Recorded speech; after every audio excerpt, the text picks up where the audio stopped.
This is Perri Mink. Let's start it again.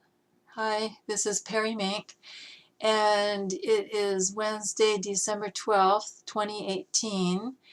And I posted a video recently about the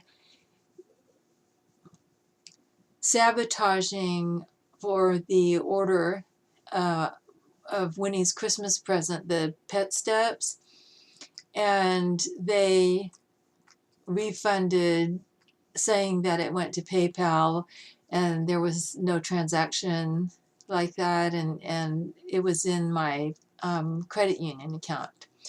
And I was really upset because they keep sabotaging me. So today I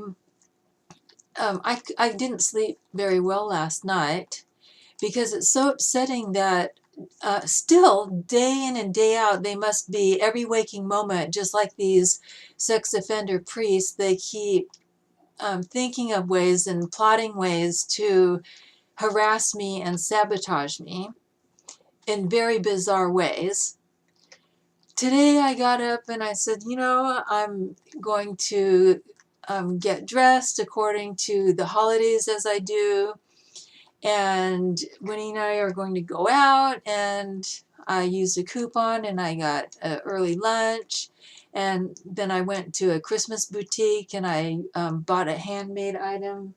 I made a purchase, a very nice purchase. This is a handmade item by a artist craftsman here in Martinez.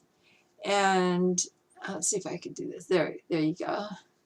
There. And very inexpensive, nicely handmade.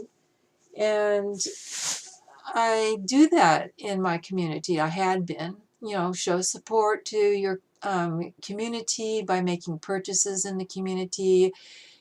I'm an artist and a craftsperson, and it's important to support artists and craftspeople as well. So I was also going to do a video while I was out, and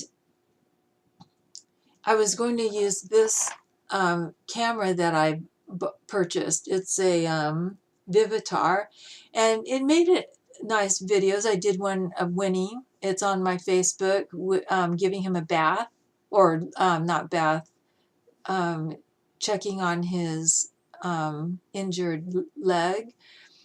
But now it doesn't work, and it's sabotaged. When I press the start button for the video, it doesn't function. And the government had sabotaged my video surveillance camera that I had set up because they were harassing me here at this unit, this Section 8 housing, subsidized housing, Gestapo Jewish ghetto where I'm at. And I made that purchase on Amazon, put the app on my phone, and it was working. However, when they would harm my plants, the video would be altered, and I wouldn't have the video to show what had happened, or the video would be cut, and I just barely got the video in there. And I also tried to look at on this one, there's a video card. Let's see if I can do this. There's a video card that goes right in here, right there. And they just keep sabotaging my electronic devices. I don't know why my iPhone all of a sudden has no space on it. For a while there, I wasn't even getting the photos from my iPhone and my iPad transferred over to my iCloud. And that started happening, I guess, last April. And so I was going to make a pleasant video down at Susanna Park with Winnie and talk about and asking people, supporters, and Christians to pray for Winnie and me, to pray for the hardcore criminal women and men in the government, in the legal system, to have and show that the decent law-abiding law enforcers will create justice for me. I've been tortured horribly by these women, in particular in the legal system here in Contra Costa County. Through no fault of my own, I was just down there to get my case heard. And that case is Mink versus Encina Veterinary Clinic Incorporated et al. And the first people that were sabotaging me, I didn't know at the time, it was done behind my back, which is illegal, was Barbara Zuniga, Judith Sanders, and Marianne O'Malley. Marianne O'Malley is the presiding judge. Barbara Zuniga was the judge, the hearing judge on my case, and Commissioner Judith Sanders is the ex parte hearing judge. And I didn't know that they were practicing this secret demonic sexualizing. I don't know anybody in the legal system, in the court system. I don't know, not counting once I had clients, once I had senior clients. I didn't know anybody in my life that previously, even before even moving here, who worked in the court system. So I'm asking that supporters and Christians please speak out against what they are doing to me. It's been over 12 years since the horrific Encina heinous fraud. And I just noticed that the camera skipped there, so I'll check on it after I complete this. And so I'm asking that you speak out against them, get as many people as you can to contact your representative and speak out against what's happening out here. The women are sexually offensive, but it's a secret demonic sexualizing. And as I said before, what makes it demonic is because it's destructive. It has a very degrading, demoralizing, and destructive force and action that they perpetrate and follow through with, and then we see the results. And I had noticed at the time that I was there in my civil case that something wasn't going well with the court system. And I had wrote a complaint to the Commission on Judicial Performance, the CJP, here in California. And I had, out of fear for my family, who I love, I just can't be around them. As I told you in my last video and on my Facebook and in my Patch articles, that my mother was forced to a Catholic boarding school when she was a teenager, and she learned some very wicked techniques that she applied to her own children. And that created an environment that was dysfunctional as we were growing up, but it was horrific. It was like the Magdalene laundry nuns. And that went on through our entire childhood, and then it continued into our adulthood, but in a more, psychological deprivation. And my family didn't want to talk about it. My siblings didn't want to talk about it and continued to practice that demoralizing when we would get together. And it would trigger my PTSD and anxiety. But it took me a while to figure that out. It took me until I think the late 80s, and I realized, I think it was 87 when it first, or 88, I guess it was 88. And I said, it took me that long to realize that it was when I would go visit my parents, visit my mom or my sister, it would affect me physically. And I had even remembered writing a letter to my oldest sister that she made me sick, stomach ache and so forth, along with some other issues. They never wanted to talk about it. And so finally I said, well, I've got to live my life. They're living their life, right? They're married, have children and so forth, careers. I've got to live my life. And also thinking that my older sister had left home and we all welcomed her back. Dad had found her and none of us had any grudges or ill thoughts. And so I went on my own.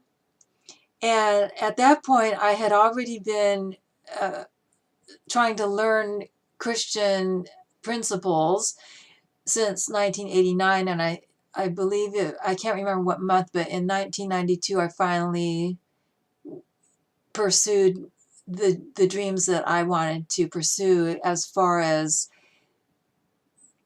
career and my art. And I never had any kind of grudge, although I was mugged in Point Richmond, which is where the art studio was, the live-in art studio was where I lived. And so I wrote a letter saying how concerned I was for them because my purse at that time, I would carry many things, cotton balls, Band-Aids. You could ask me and I would have something and it was useful. And I also had my address book in there and everything was gone. So I was worried because I didn't know, what would happen to the information. And the response I got was nothing. No concern for my well-being, no concern for my physical well-being, my emotional well-being, my mental well-being, or even my property. What did you lose? Are you all right? Can we do something for you? And that just triggered again, typical, okay, that's it. I better just, leave him alone. And again, I didn't have any ill will. I just went on my own and concentrated on life and continued to practice, learn about Christianity and the meaning of Jesus' word and the New Testament, and practice it, apply it to my life. It's not easy to do. It takes years of practice, and I think it took me, I want to say maybe 8 years, maybe, let's see, 89 to 97, to pray in the instant, which is in the New Testament. It's not easy to do. It takes a lot of concentration. It takes practice. And what hit me was I was reading the Bible when I was still in Castro Valley, and the teaching was about helping others. And what struck me was I just was overwhelmed that an incident in San Francisco came to my mind when a blind man who was standing next to me at the light, right, to cross the street on O'Farrell and the street right at the where the Union Square is, towards where the Academy of Art College was, and he asked me, "Can you please help me, guide me across the street?" And I said, "Yes, of course." And so I proceeded to assist him, and I was so concentrated on getting to class on time that I didn't say one thing, and I just let go and walked onto the building where I was headed. And it didn't click exactly, why didn't I follow through? But it did click when I was reading the Bible. And I just was so remorseful that I was so caught up in my own thoughts, and I say worries because I'm a warrior, and I felt so badly for leaving that blind man before even helping him get up on the curb. But that was a lesson that I kept repeating to myself: follow through. If you're going to help somebody, follow through. And that was how I became to concentrate more on praying for others, noticing when somebody might need a prayer to help them in their concerns, or give them a card, or let somebody else know, and maybe we can think of that person, or like a positive solution type of thought. And so that was my focus, and I started to notice a change based on biblical principles, that through the readings in the New Testament on behavior and what would be Christian behavior and a closer walk with Jesus, or called a closer walk with the Lord, that energy would help somebody else. Now, why the government, why Jane Elliott, why Barbara Zuniga, who I don't know if she's a transgender or not, which is upsetting because there is some kind of a gender identity crisis there at the courthouse.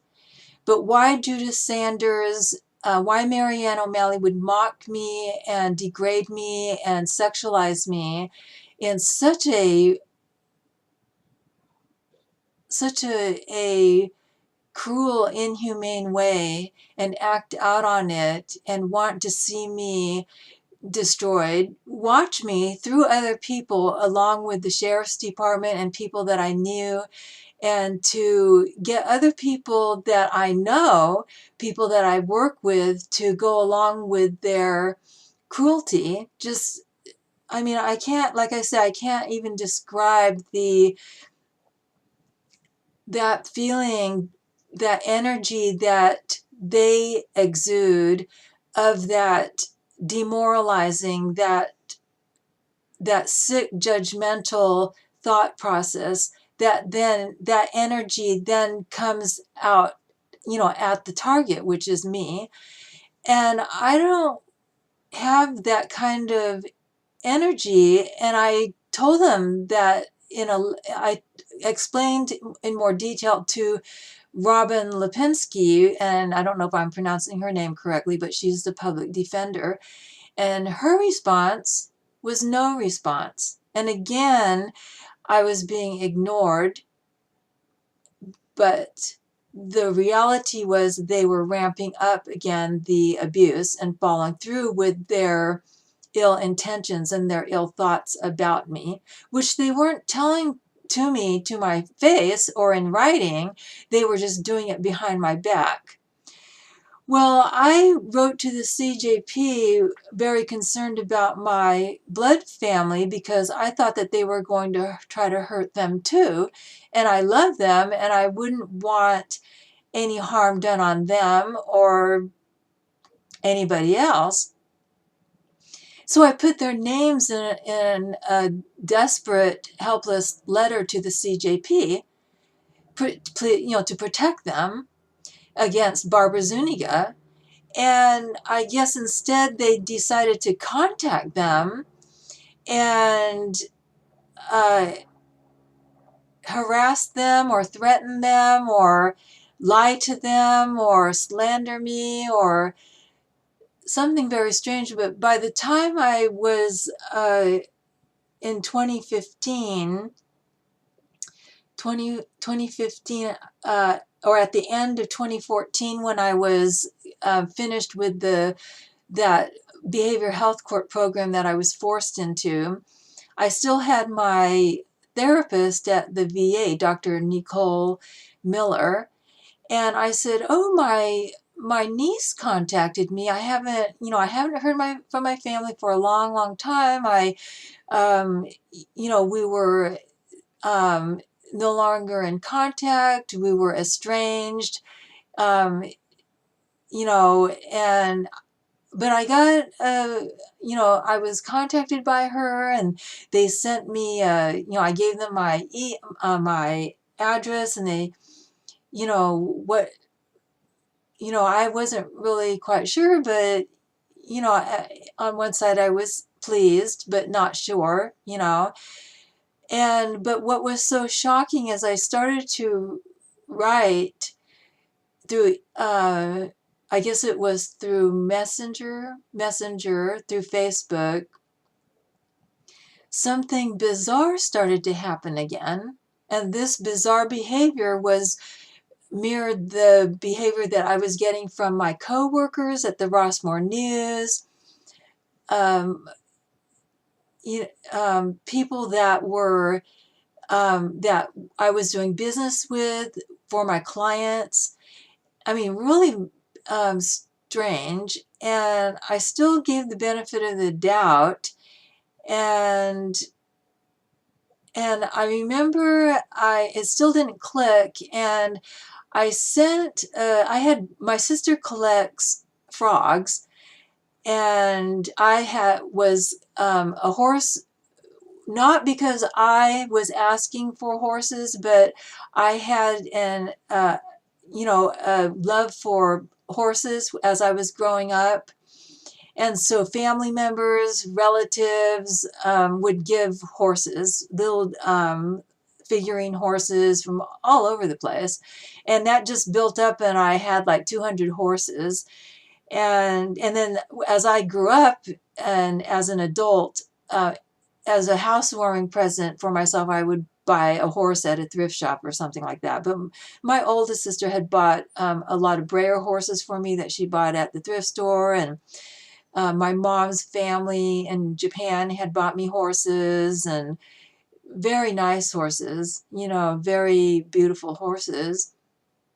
But my sister collected frogs, and I had been to Jack London Square in Oakland, and I believe it was at a nature shop there, and I picked up a frog for her, thinking that, oh, the next time I see her, I'll just give it to her. And then I had decided to, go on my own and start my career, really focus on my educating myself again and working towards a better life for myself, instead of constantly being dragged down. And then I have to get through that trigger of PTSD and anxiety, and then I'd try to level out, and then I'd go visit the family, and then I would be all triggered again with just horrible anxiety. I mean, just anxiety that was just would take several days to even months. I think 3 months, one of them, I just was so anxiety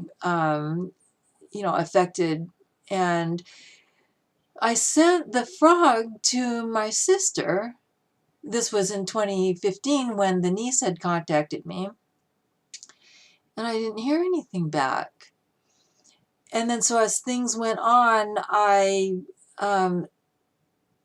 thought, this is strange, because I was working on my genealogy, and I asked my oldest sister, oh, ask Dad, because she told me he's still alive, and I said, oh, can you ask him whose photo he'd like to, which photo I should use for a mom on Family Search, because Dad, if he's still alive, it's respectful to ask the older, the parent who's the wiser older one, and show respect to the parent, and then that's the one that I would choose. And I messengered several photos that I had, and I never heard back. And then she sends me some photos, and all of a sudden they disappeared. And then that's when I knew something was very, very wrong. And it just triggered my anxiety and PTSD again. And at that point, I knew this is not a good sign again. And I couldn't understand why. Why would they go along with degrading me, demoralizing me, and destroying me? Was all those years of separation not creating an environment for them to become wiser and more knowledgeable? I guess not. I feel so sad and saddened that my father was misled, or what the lies were. I was robbed of him being able to know that I bought a condo, and I was did my own home improvements. And Dad, I learned a lot from you. You were a DIYer, and that rubbed off on me, and I couldn't even share any of that. And it told me that they held grudges against me, and why, I don't understand it. It's just another demoralizing degradation and deprivation, psychological deprivation, that they chose to go along with these women in the court system. I was working 4 jobs at one time. I remember being so exhausted, and a woman that I knew came over to visit me one afternoon, and I said, I'm so exhausted. I don't know how I'm going to get to work tomorrow morning. And had a newspaper route before my daytime job. And I think the whole time she was there visiting, like 15 minutes, I just kept saying, I am so exhausted. I just don't know how I'm going to get to work tomorrow morning. And that was when I had the newspaper route in Alameda, the Alameda Times-Star.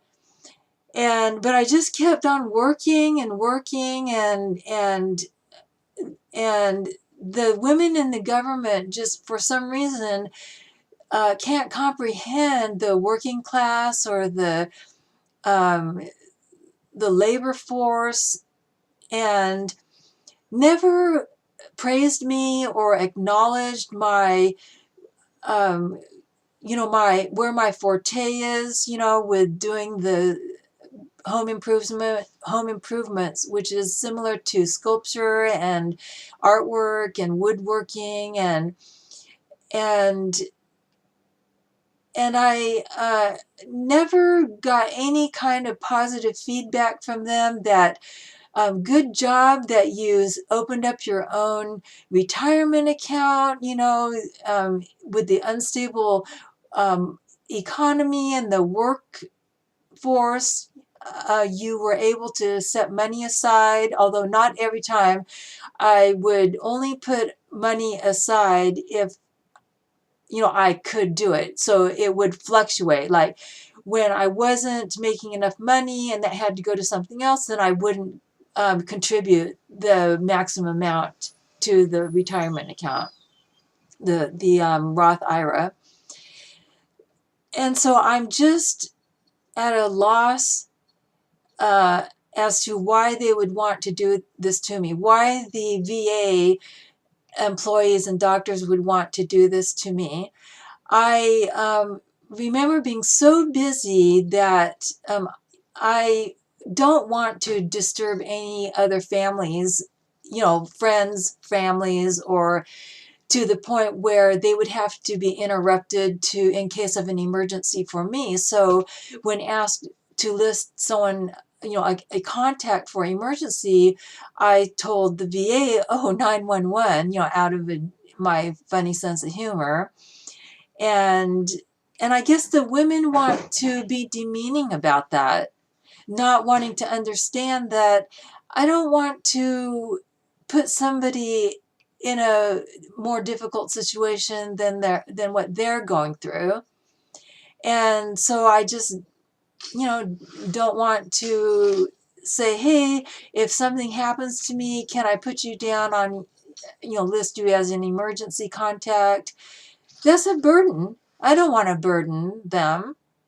And I guess the VA went along with these women at the legal system and just think that that's just some kind of me being mentally retarded or something. I mean, I just think that's so cruel. Anyway, I'm just asking that the supporters and the people pray. For justice, that people pray for healing in the legal system, and that the changes be made expeditiously so that justice can be served. Why the women would want to blame me for a man having sexual thoughts or sex endeavors, secret sex endeavors, and being aroused and not being able to control their urges, and why the women would protect the the secret demonic sexualizer. That's the best way I can describe it, because the demonic is the secret and demonic are important because the target doesn't know. The results, though, are that the target is destroyed, and the destruction doesn't necessarily have to be physical destruction of my private parts, like what would happen to a rape victim out in the desert, but the destruction could be regarding my property or my livelihood or my family members, which are my fuzzy family members, my Candy and Stella, and defiling me as a human being, as a female.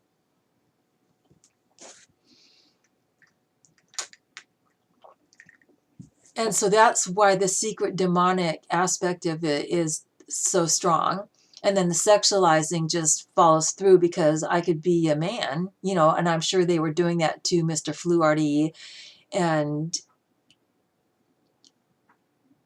there could be more Mr. Fluhartys and Mrs. Fluhartys that the Dr. Johnson was targeting, and Dr. Jill Christopherson was targeting Julie Weeks. And what's so disturbing is that the people in the government, the corrupt organized criminals in the government, may have contacted these other victims and shut them up too. I know that when I was kidnapped and wrongly charged, right? Well, I was wrongly charged with threatening the judge, which they knew was a lie. There was no threat to the judge, not even physically. Evident. There was no evidence that there was a threat against the judge. And the judge had already known me, and that's documented, that the judge knew who I am. And it's a high-profile case. Mink versus Encina Veterinary Clinic Incorporated et al. Is a high-profile case. And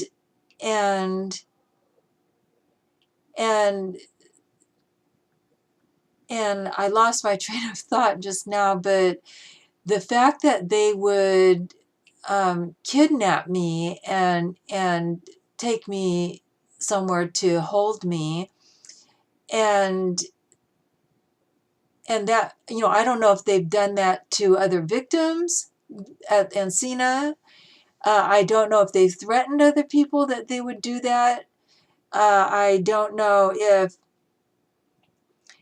if I finally had to tell the investigators, because I continued to report to the investigators, but now I have to say that, you've got to be prepared. You need to be warned. I'm warning you. These are dangerous people, and you can't just send out one investigator like with the Polka King. You can't just send out one investigator and then ask them questions and then walk out. That's not going to work. You have to come in with a force of law enforcers who can stand up to these perverted sex offenders that are in the government. And they are terrorists. They are terrorists. They are using the government, their government job title, the government security clearances, their positions to terrorize me.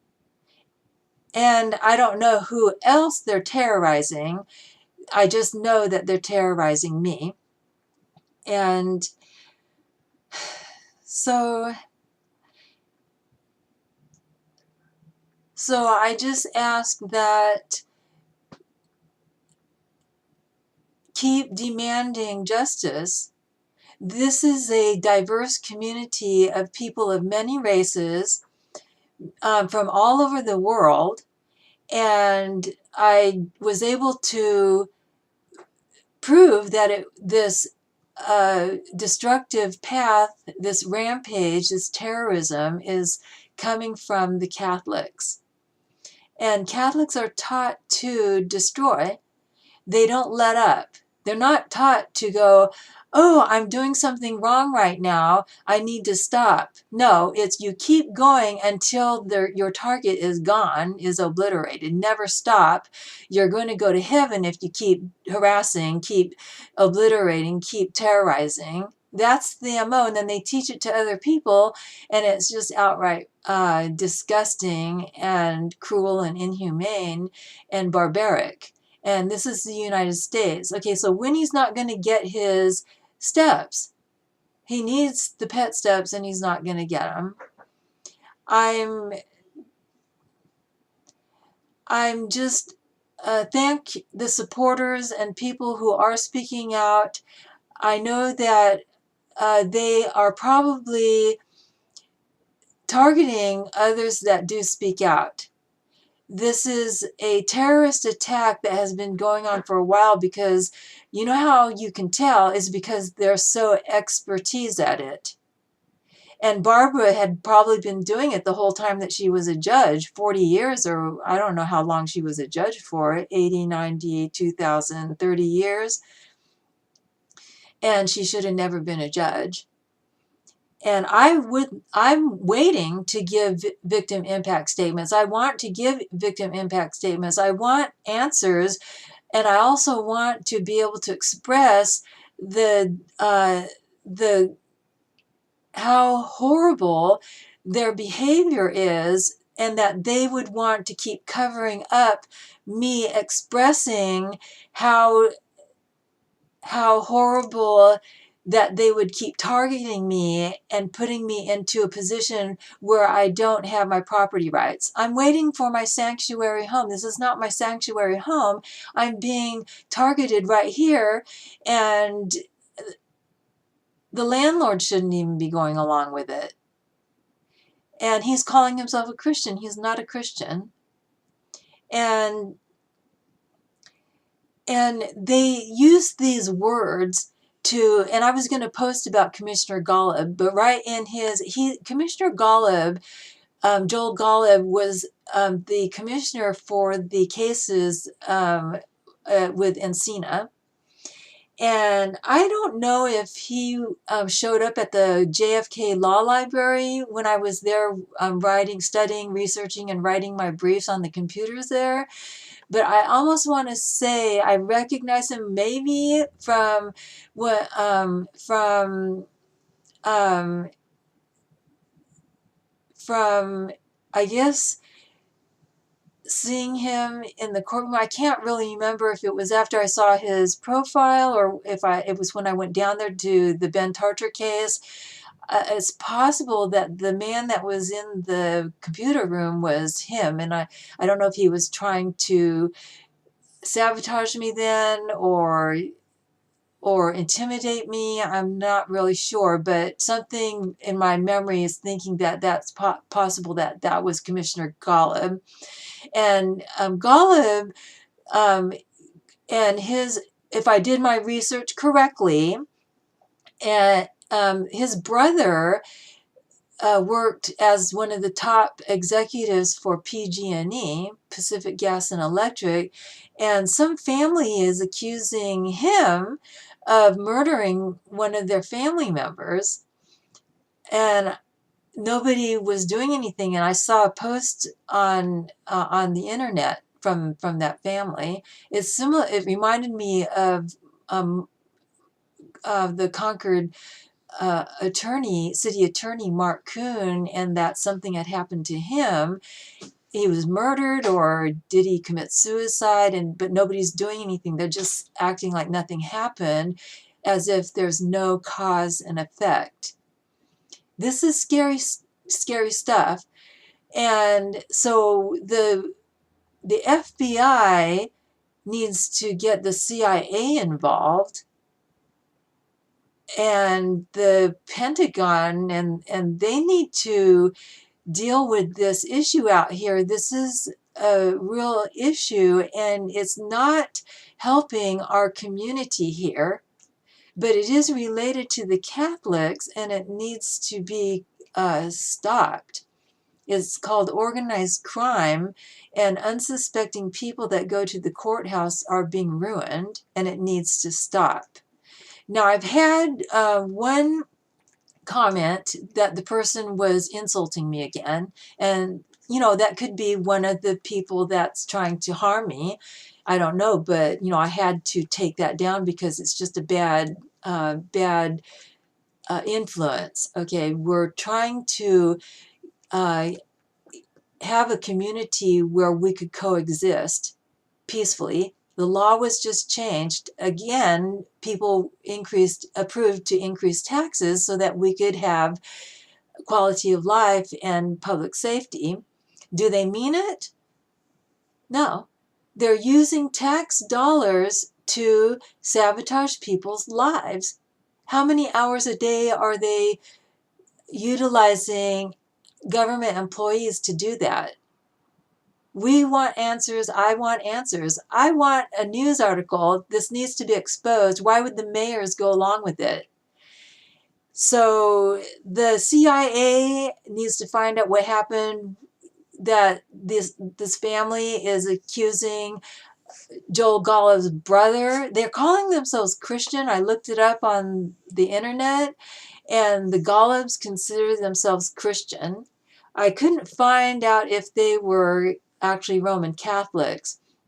I did post on Facebook that Julie Weeks, in her case, had experienced Joel Golub before and had complained about him, that he has some kind of problem against women, and she had filed a preemptory challenge, and he was disqualified. So she got a different judge, and on her case against Dr. Roger Johnson, the veterinarian, and then they kept delaying her case, and they kept moving it from one courtroom to another courthouse out in Pittsburgh, Walnut Creek, Martinez. I mean, it was just delay, and they were trying to thwart me again too.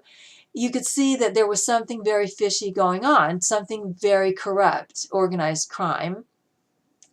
And I still can't go to the doctor, and I still can't get the right lenses. These are the eyeglasses that I normally wear, and you can see they have bifocals, and I can still see, relatively well out of the bifocals if I really focus, but these are outdated. And I'm wearing reading eyeglasses right now, so I can see the screen. But a lot of people are mocking me because the judges are mocking me about my eye disability. And I don't know if you read my patch articles and the amount of abuse that the attorney Jane Elliott was torturing me and perpetrating all this harassment on me, would not acknowledge my hereditary eye disability.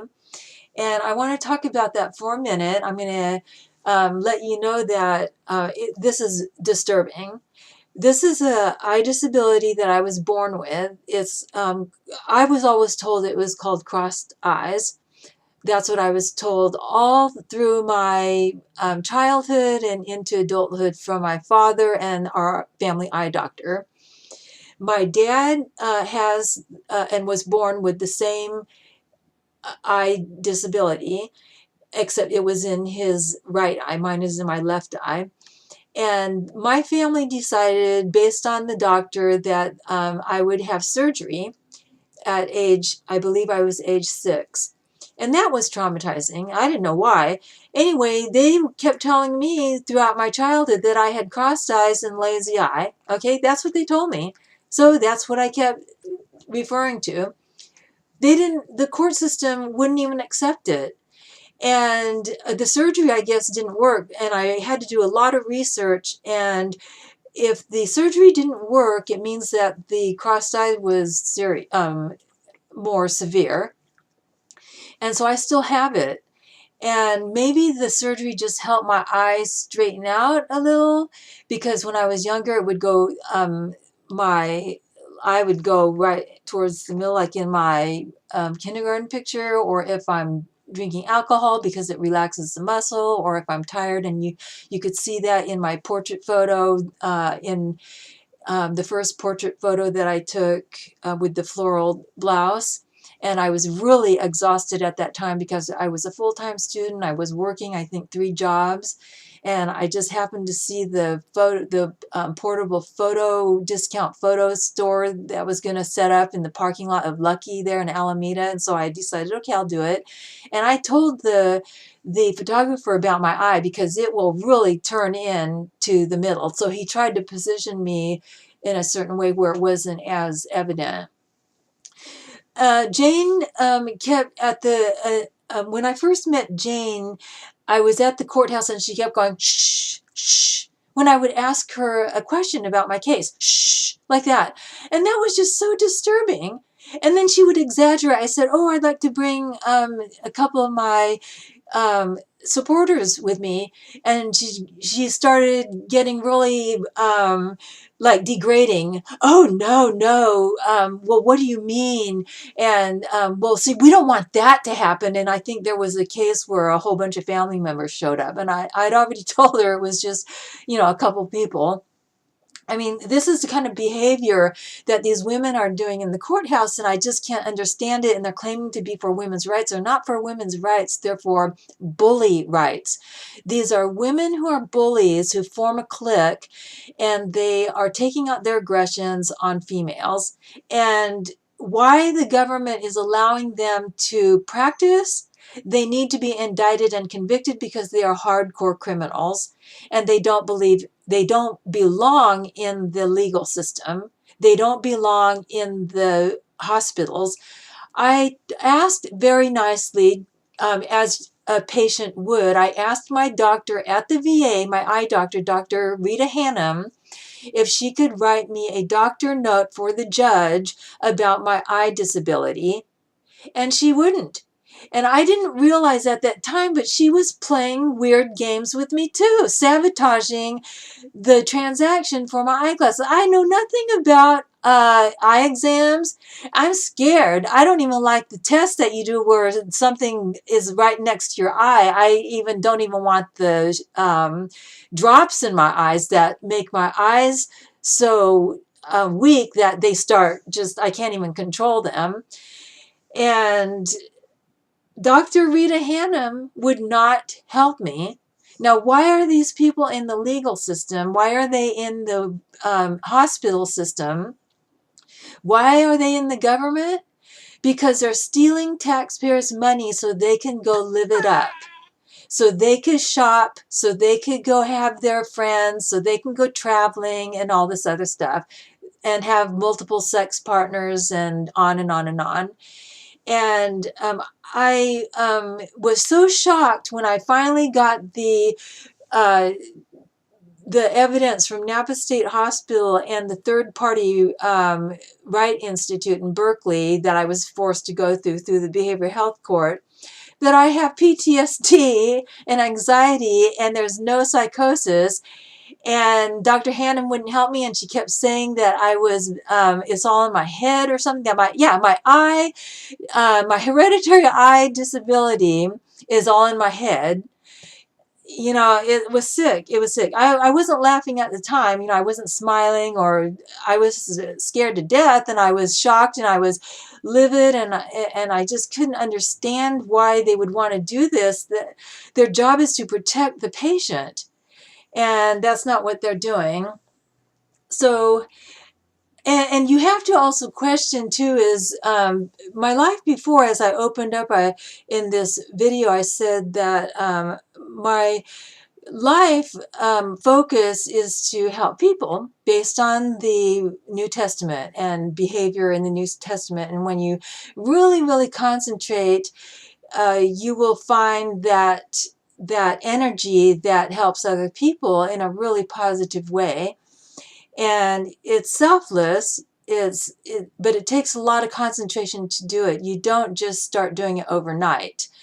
And why they would want to ridicule that, why they would think that sex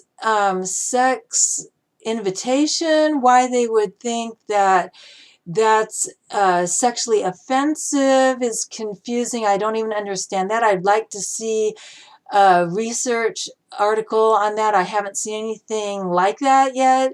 And why the women in the VA would go along with it, and their responses were like, oh, wow, and oh, you're venting. Oh, that's what I wanted to say about Golub. In his profile, it says that he uses the word venting pertaining to the litigants coming to the courthouse to talk about their cases. And that's what I'm explaining about this Catholic MO, is they switch the wording so that they can degrade. So if you have the propensity to degrade someone, so you choose the words, they start in your mind, and that word in your mind then comes out of your mouth and then is projected onto that of which you are talking about. So venting is a degrading way of saying that the person is not to be taken seriously. And it also is a reflection that the person who's supposed to be listening not only isn't listening, but they're interpreting what they're hearing as of no importance.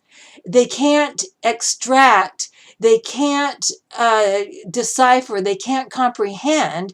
And so their mind it's like how we say it goes in one ear and out the other.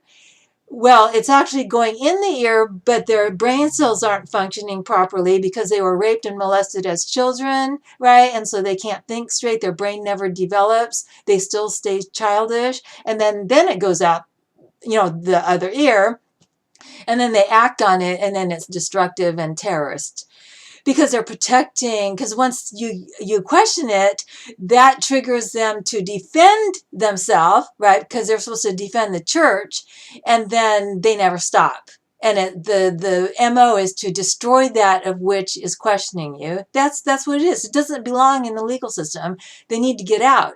The government, the U.S. government, needs to get those people out of the system. It doesn't work. We don't need it. It's not appropriate. It's horrific. It's scary. It has no place in the United States or any other country for that matter. That is what causes this this attack, unnecessary attack on unsuspecting people. and then it destroys that person that they're targeting, there's no irrelevance to why they would target that person for destruction, except to cover up something that they're embarrassed about, which is, again, that trigger, that MO, and then it triggers them to lash out. So that's I'm asking, supporters, just please pray. Know that I'm aware that there are supporters. I am aware that you are out there, that you can also be targeted and may have already been targeted and threatened. And I appreciate so much that you are putting effort to fight against this so vile and evil energy that these people are projecting in our community and just destroying people's lives. Perfectly decent human beings who are contributing to their own community in positive ways. And these Catholic MO people and the people that go along with it are just going along with it. And it's their own energy, their own brain their own brain processing that's causing it. And again, just I thank you for your efforts, and I thank you for your explanations that are according to facts, evidence, and law, which is the most important thing. When people uh, can't think through and just lash out, they don't see facts, evidence, and laws, and they don't belong in law enforcement.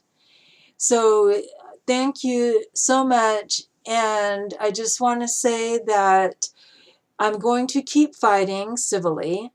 And I know I'm still going to be bombarded by the evildoer. And just keep praying for that positive healing spirit, and help others who would be fighting civilly too for justice. There's a lot of victims that are being exploited and harmed by the narcissistic, sociopathic, sexually offensive people that don't belong in law enforcement or in medical, or in the psych. The psych department is very disturbing. So thank you very much for listening. And Winnie here, I guess I'll have to find some different pet steps for him, and maybe I could even make something for him. So till my next video, and I'll continue posting on Facebook and keep you updated. And I am still contacting other people who are fighting against this. There are organizations. Keep spreading the word, and take care.